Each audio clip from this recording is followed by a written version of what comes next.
ہمارے بڑے کہا کرتے تھے کہ اگر آپ کو کسی بات کا پتہ نہیں ہے نا تو آپ اہل علم لوگوں کے پاس بیٹھنا شروع کر دو۔ اگر آپ نے کہیں سفر پہ جانا ہے نا اور آپ کو اس راستے کا پتہ نہیں ہے تو آپ قافلے میں شامل ہو جاؤ۔ اگر آپ نے بزنس کو سیکھنا ہے نا تو بزنس مین کاروباری لوگوں کے پاس بیٹھنا شروع کر دو۔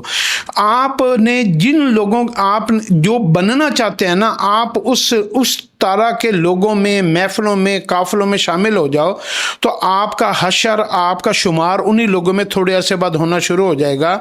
اسی طریقے سے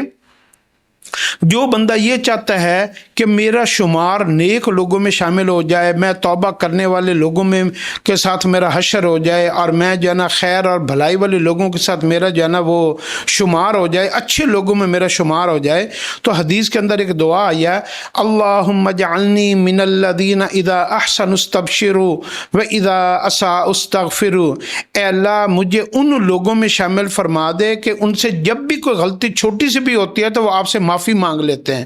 اے اللہ میرا حشر اور مجھے ان لوگوں کے ساتھ شامل کر دے جب ان سے کوئی نیکی ہوتی ہے تو وہ خوش ہوتے ہیں۔ تو اس دعا کو اپنی زندگی کا حصہ بنائیں تو آپ کا شمار اچھے لوگوں میں شامل ہونا، اللہ پاک آپ کو چن کر غلط لوگوں سے نکال کر اچھے لوگوں میں شامل کر دے گا۔